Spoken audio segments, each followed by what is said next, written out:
Hello friends, good evening.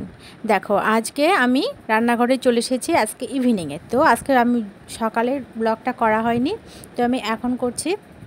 এটা আজ করছিলাম আমি দই। তো এটা হচ্ছে আম দই। আমি একটা আম ছিলে নিয়েছি, নিয়ে ওর পাল্পটা বের করে নিয়েছি। এটা কিন্তু ছোট হিমসাগর একটা আম। তবে এই আমটা সবসময় আম্রপালিতে বেশি ভালো হয়, ওর কালারটা সুন্দর, আম দইটা খুব ভালো আসে। তো যাই হোক, এখন তো আম্রপালির সিজন না। তো আমি একটা হিমসাগর আম নিয়েছি, পাল্পটাকে আমি কি করলাম, মিক্সি জারে দিয়ে ভালো মতো পেস্ট করে নিলাম। নিয়ে সেই পেস্টটাকে এখন উনানে দিয়ে জাল করে নেব। মানে এটা আমি ওভেনে দিয়ে জাল করব প্রায় যতক্ষণ না জলটা শুকিয়ে যায়। আর এদিকে দেখো, আমি ওখানে 1 লিটার দুধ দিয়েছি, আর ওখান থেকে একটু গরম দুধ তুলে নিয়েছিলাম, নিয়ে তার মধ্যে 4 চামচ আমি মিল্ক পাউডার দিয়ে রেখে দিলাম ঘন করে। আর এখানে 4 চামচ চিনিও দিয়েছি, কারণ আমটা খুব একটা অতটা মিষ্টি না, আর আম দই একটু মিষ্টি হলেই ভালো লাগে খেতে। তো আমি করে নিলাম। দুধটা অনেকটা ঘন, দেখো 1 লিটার দুধ আমি হাফ লিটারের মতো করে নিয়েছি, অনেকটা ঘন হয়ে গেছে। আর যেটা মিল্ক পাউডার দিয়ে করে রেখেছিলাম ওটা ওর মধ্যে দিয়ে দিয়েছি।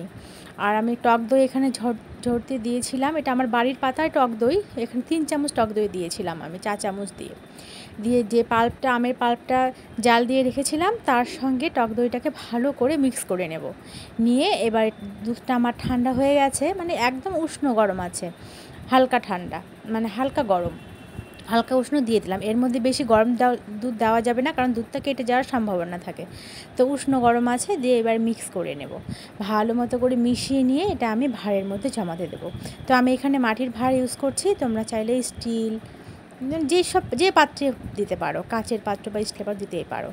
দিয়ে যে আমি দিয়ে দিলাম, দিয়ে এটা আমি জমাতে দেবো 3 ঘন্টা। এটা 3 ঘন্টায় আমার হয়ে গেছিলো, তবে কারো না হলে 4 ঘন্টা রাখতে পারো। আমার 3 ঘন্টায় হয়ে গেছিলো। আসলে আজকে প্রচণ্ড গরম পড়েছে, তো আমি 3 ঘন্টা এটা রেখে দেবো ঢাকা দিয়ে। আর তোমরা তো এর আগেই দেখিয়েছি, আমার একটা ঢাকা দেওয়ার জন্য কাঁথা বানিয়েছি, ওই কাঁথাটা দিয়ে ঢাকা দিয়ে রেখে দেবো।